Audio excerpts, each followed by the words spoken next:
What's up, everyone? So I've been asked a lot if I can do a step-by-step on how to wholesale a deal, even though I've done a lot of videos and show you how to pull lead lists, how to do the contracts, and all that. I guess a lot of people need to see it like in writing. So what I did is I made a slideshow. Old school, because I'm not all fancy with this technology. I can't make this cool YouTube video. This is the best you guys are going to get for now, just because I feel like the information is more important than the fancy videos. So I made a slideshow. I gave you bulletin points. We're going to go through it here. I think it's like 18 or 19 slides. But I believe if you actually pay attention to this video, I'm going to answer probably every question, because I literally nailed every step on 1 to number 18, I believe, of what it looks like to wholesale a deal. So hopefully this will make y'all happy. But if not, I'll try again. So let's get into it. And hopefully I don't have a million questions afterwards, because I feel like I answered everything, but usually I end up screwing something up. So let's get into it. Alright, here we go. Step by step on how to wholesale a house by yours truly. Number 1, you need to pick a market to wholesale in. Now this can be local, it can be virtual. I do a virtual. Watch my video, because I have one of the top 10 cities to wholesale in for 2022.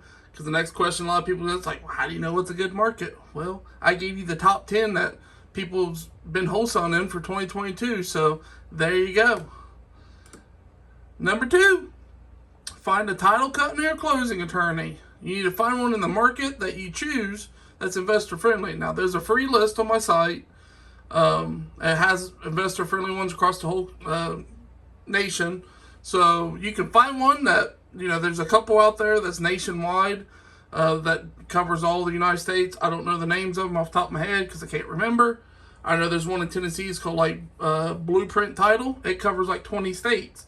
So I mean, it don't technically have to be in your market, but it has to be able to cover that state. So you need to find a title company or closing attorney, depending on what the state is, because some states are attorney states, some are title company states. That should be number 2 of your steps. A lot of people probably are not thinking that right now, but number 1, you got to pick a market. Number 2, got to find your title company. Number 3, pick one method of finding leads. This is where a lot of people screw up. They want to try 42 different methods and not become good at any of them. You need to pick one method and become great at it. If you're going to do driving for dollars, my suggestion is focus on it. Do it. You need to get 500 leads a week. I mean, that seems like a lot, but if you're in a big city, it's not a lot. So that I'm just going off analytics, what I've seen over the years, 500 leads a week. That's what you're going to need to get a deal in a month, at least. You can buy a lead list. You can use like nextlevelday.com. You can pull one from Propstream. You can pull one from Propelio. You can buy a lead list, and then you need a cold call, text blast, whatever you want to do. Some people go after the for sale by owners on Zillow. You can go that route. My experience is the for sale by owners, they seem to want more than what the house is even worth. That's why they're not listed with a realtor, because they probably wanted $300,000 for a house. The realtor probably told them, well, I can get you $270 based on what the market's going for. And like, no, I want $300K. Should they list it for sale by owner? That's not always the scenario. That's just the more common that I see. Now, you will have some that just don't like realtors because they want people coming in and out of their house all the time. So, but them are the options that you can pick on finding leads. Pick a method, go from there. Next is pick one marketing method. So either you're going to cold call. Now you can either cold call yourself. You can hire VAs to cold call, which I don't recommend when you're brand new. You can hire a company to cold call for you that has experience, like Lead Mining Pro. They cold call. You can use TikTok Paul as a promo, and you get like a 10% bonus with them or something. You can text blast. I recommend LaunchControl because I do a lot of texting. I like to carry conversations via text. LaunchControl gives you unlimited texting. The link on my site gives you some kind of special bonus. You get extra contacts, or you get something with it. I don't remember. But LaunchControl is who I use for text blasting. They're TCPA compliant, meaning you won't get sued if you use them. Next is ringless voicemail, or VMs. Florida, you're not allowed to do them there. Other states, I think, are cracking down on ringless voicemails. They're like robocalls. You can be sued for them. Now, there is some places that still offer ringless voicemails. I don't know who does it off the top of my head, but you can use ringless voicemail. And then there's mailers. Mailers you can do through the Driving for Dollars app with Deal Machine. There's other companies that offer mailers. So mailers is the slowest turnaround, though. If you're going to use mailers, it's going to take a lot longer to get a deal. That's kind of like, to me, mailers are the last resort of, if you've cold called people, you've text blast people, you've emailed, you've done ringless voicemail, mailers is like the last resort trying to actually get in touch with a homeowner. Number 5, practice filling out the contracts. So yes, I have a video on every contract. Go over the details of how you kind of fill them out. You need to practice filling them out prior to ever getting a lead, because the last thing you want to do is have a lead and then you can't fill the contract out, you fill it out wrong, and then your lead's like, this person filled this contract out wrong, like, what the crap.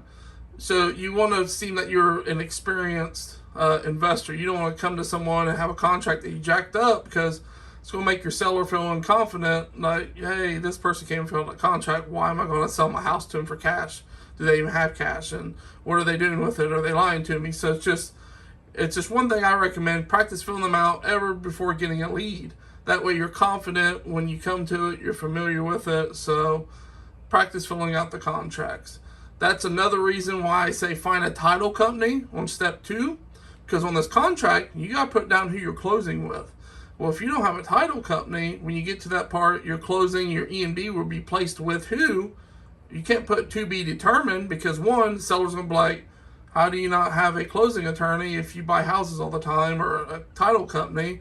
2, they may recommend using their own, which is a big no-no. You always want to use your own title company or closing attorney, because if you don't, that means you're giving up control of the deal by letting their attorney or closing company do the deal, and they could nitpick your contract apart, and then you could lose the deal. So practice filling out the contracts. Number 6, so you got a lead. Well, you need to get the cash price out of them first. You never want to give the first offer. Whoever gives the number first loses. That saying's there for a reason. I recommend getting the price. The only way I ever give a price is they just absolutely refuse. And we go, I'll go a couple days, they still don't give me a price. I'll just hit them with a super, super low ball. Something like, yeah, this will just get the ball rolling, and then we'll go from there. 1 or 2 things will happen. They'll be like, you're nuts. Now you can be like, cool. Well, you tell me your price, so at least I know what we're looking at here. I don't want to waste your time, but we've already, wasted a lot of time by you not giving me a price and me having to throw something out. Then they'll give you the real price they want. Or 2, they accept your offer.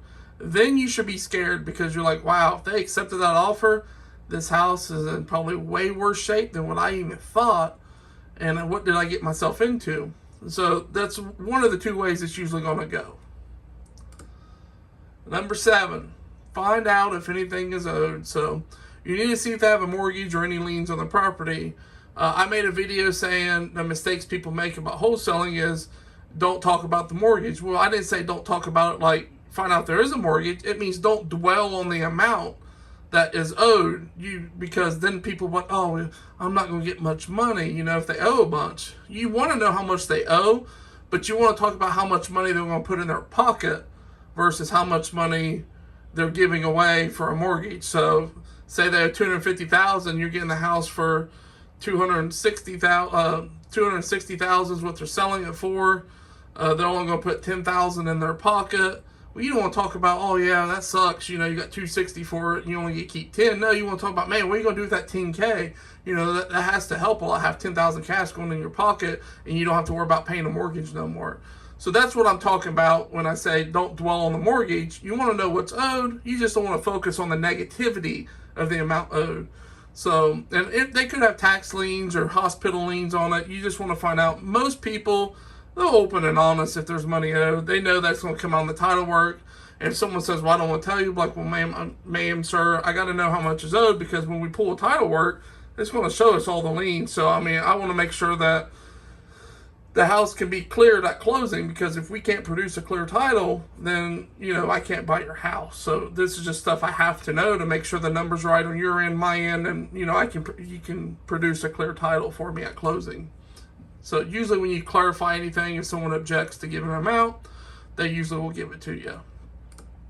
Number 8 is figure out repairs. So I always, because I do virtual, I'm like, hey, what kind of repairs does it need? Can you shoot me pics, videos? Then I'll say, does it have any recent work done to it? Has anything been replaced? Does it have new roof, plumbing, HVAC, whatnot? Most of the time, the sellers, they send me pics, videos. If they lie to me about something and don't disclose all the repairs, what happens is I send my cash buyers out. They'll go look, and they'll usually text me while they're at the house, like, man, these repairs are worse than what I thought, than what you told me. I'm like, well, that's because I went off what the seller said. I'm like, can you send me pics or videos of what you're seeing that I didn't disclose, so that way I can go back to the homeowner and show them, and I can renegotiate with the price so we can get a price that works for everyone. And my buyers will do it, and they could be a brand new buyer. They know how the whole process works, and it's just trying to figure out so everybody is happy and it's a deal for all of us. For those who can't figure out repairs, you have 2 options. I have a Paul's Deal Analyzer. The repairs are built in. You just pick what level tier you want to use. You should watch my how to figure out repair cost video. I break down, what level repairs 1 through 4, how much they should be per square foot, and what level 1 is versus a level 4.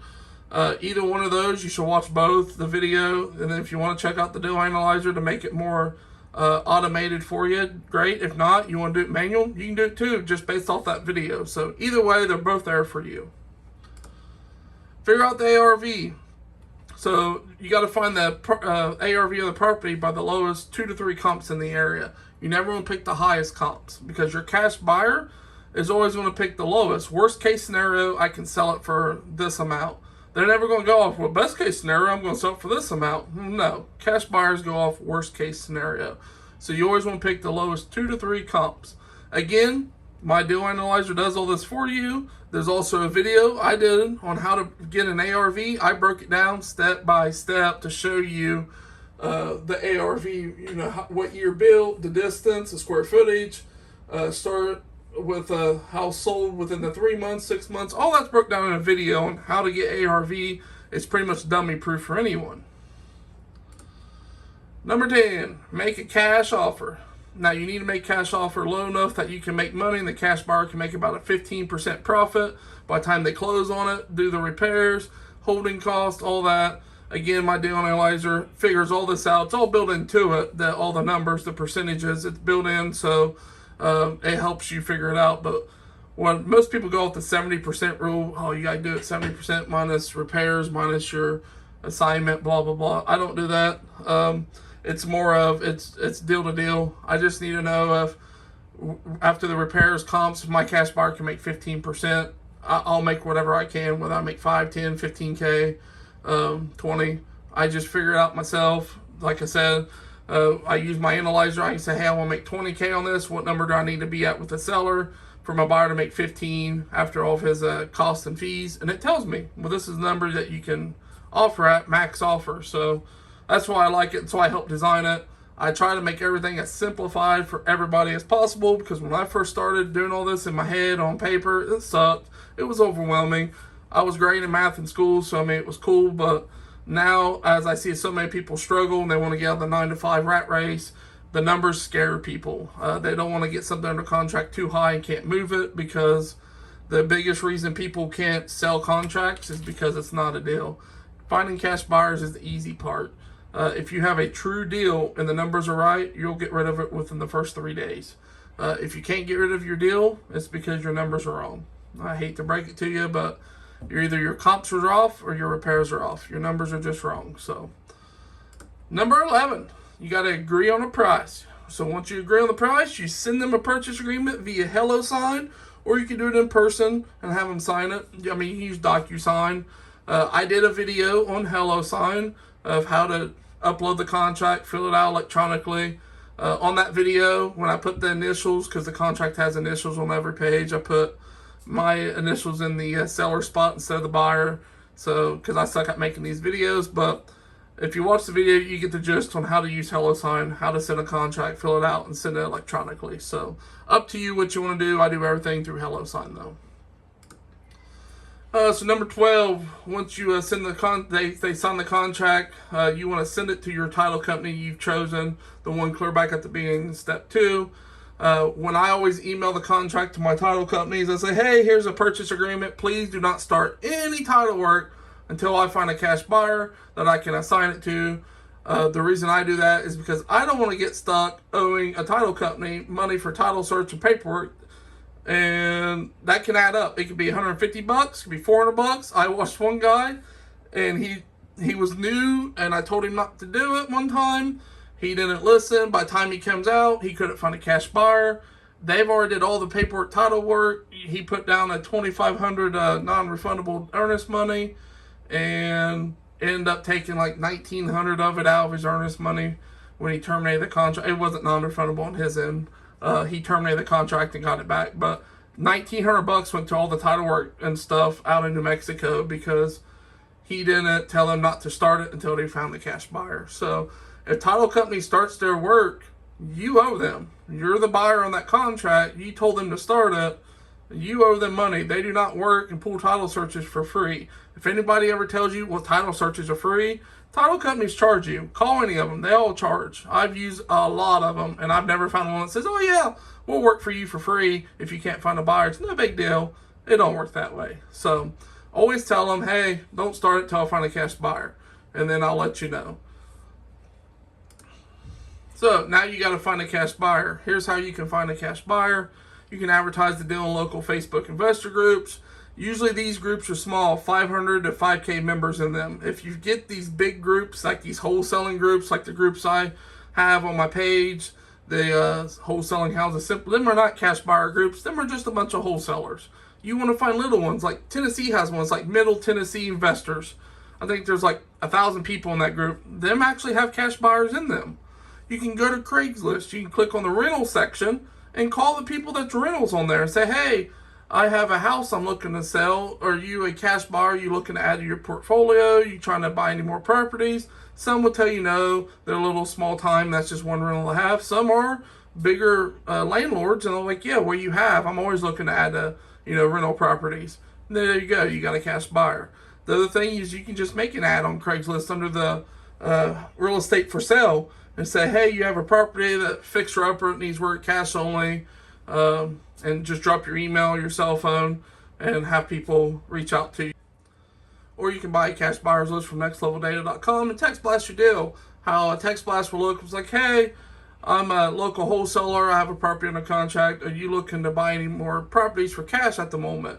It's in this area, this zip code. You give them the zip code. Some will reply to yes, no, F you, or you just don't get no replies at all. So that's the last option of finding a cash buyer.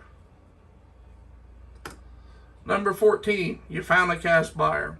So you send your cash buyer an assignment of contract. Now, in rare cases, you'll do a BC double close contract. I do a lot of those because my cash buyers don't always know what assignments are. So I can fill them out if they are experienced with wholesalers or if there's brand new and they just happen to have cash and they're looking to buy their first property to fix up. So if they do an assignment contract, I just assign it to them. They put down a non-refundable. If they do a BC, I'm the seller on it. It's a little different, but we'll just talk about the assignments for now. So you send them an assignment contract. You want to make sure that EMD is at least 3K or higher because you don't want a buyer to back out. So if they put down $100, $500, if they decide, well, I don't want this deal for whatever reason they may found out, they can just eat that $500 and say, okay, I don't want to close. Whether you are with a seller who's going to be mad if you decide to back out of a contract last minute, which I don't recommend. So I always make it 3K or higher. And if they complain and whine, I'm like, hey, I just need to make sure you're a legit buyer. I'm sorry, but if that's an issue for you, then you're probably not the buyer for me. Because real buyers, they'll put down whatever because they know they're going to close. The only way they get back that non-refundable is if you cannot produce a clear title. So when title work's ran, and it comes back, there's a bunch of liens, and the seller can't clear those liens at closing, meaning they'll take it out of the money they was going to make, then you give back the 3K. And the 3K goes to the title company anyways. It's not like it comes to you personally. So the title company will just release it back to them. Most of the time, that won't ever happen. It's happened to me one time out of all my deals, and it was because it was $80,000 in hospital bills. If you want to watch, there's a video on contracts on how to fill out the assignments, the same video with the purchase agreement. It goes over all the contracts used and paperwork and wholesaling houses. So now you send the assignment contract or the BC contract to your closing company. Once you send it to them, the cash buyer has until 10 a.m. of the next business day to place their non-refundable EMD. So if you do it today, tomorrow morning they should be able to put their money in. Either they come with a cashier's check in person or they wire it to the closing company. I just tell them, like, hey, here's the assignment contract. Let me know when they come in and place the EMD. Sometimes they will. Sometimes you have to call them and be like, hey, did they place it? I'm like, oh, yeah, it came in. I didn't recognize it or whatever reason. And then once you get the okay, go ahead that the EMD's been placed by the cash buyer, you let them know, like, hey, please begin the title work. From my experience, title work's only 1 to 2 days. That's all it ever takes. I think one time there was title issues because stuff was done wrong from a tax lien sale. It took 9 months to get it all sorted out because of attorneys and court process and a waiting game.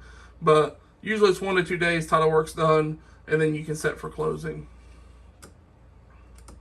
Number 17, if the title work comes back clear, now the title's clear, you set closing as soon as possible. You notify the buyer that, hey, everything's ready to go, and see if they can close in the next 1 or 2 days or whatever the title company tells you they're able to close on, because they may be booked out themselves. So you just have to get on the same page with title company, buyer, and then you let the seller know, like, hey, closings will be this day. Is that good for you?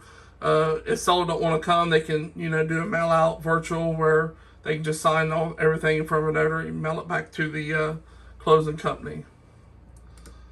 And number 18 on closing day. So the seller and the buyer either show up to closing or they do virtual via mail outs, meaning one don't show up or neither show up. Once the seller and buyer, have signed everything, the buyer pays the closing company for check, everything's signed. They will either give you a check in person, they can mail you a check if you don't show up, or you can get a wire into your bank account, usually within 1 to 2 hours after closing. Some will do it right then and there. You'll get in 30 minutes. Others, they have certain times of the day they send out the wires. So that's how closing day works. You're not required to be there. I was only there on my first 2 and never showed up again. And number 19, repeat it and don't get lazy. So do not take time off to enjoy your first deal. That's where a lot of people make mistakes. They do the first deal, they go and blow their money, and they're like, oh man, my money, I need to try to do another deal. But then they got kind of lazy because sometimes the first deal comes very easy. So the second deal becomes very hard and they get agitated, they get negative. And then they're just like, well, it must just been beginner's luck and I don't know. And they go down the rabbit hole of negativity and all that good stuff. You need to focus on building a pipeline of multiple deals a month. That you can do 10, 20, 30 deals a month if you want. You got to keep getting leads every day. Don't just because you get one lead and you get under contract doesn't mean you should stop marketing for more leads. Keep marketing every day. Build up multiple deals on pipeline so you can have 1 or 2 closings every week instead of just 1 closing a month. That's how you build wealth. That's how you build financial freedom. So that's the 19 steps on how to wholesale a deal from A to Z. Alright guys, if you made it this far in this video, which was like 20 minutes long or something, that means you've actually invested some time in yourself to get your family ahead in life, to get that financial freedom you're looking for. That's the first step. A lot of people think when you hear, well, you need to invest in yourself, that means you need to spend money in yourself. You really don't. You just need to invest in time to actually watch stuff and write down notes, comprehend it, and then implement it. The biggest thing with a lot of people is they don't implement nothing. They still got that little fear in their head. Like, well, I think I know everything, but I don't know. What happens if I don't know this? And then they make excuses of, well, I don't know what I'm going to do about this. You just need to do it. It is very, very simple. What I just showed you is exactly everything you need to do in that order. I didn't miss a beat, I don't feel like. Not that I can still think of as I read through everything. Nothing in my head said, oh, yep, I missed a step. That was literally every step in the order you need to do it. That's how I do every deal. It's pretty simple. So thank you for watching. Please like it, comment if you have any questions or if you enjoyed it, and share. So I'll make more videos soon. Thank you all for making it to the end. I'll talk to you all later.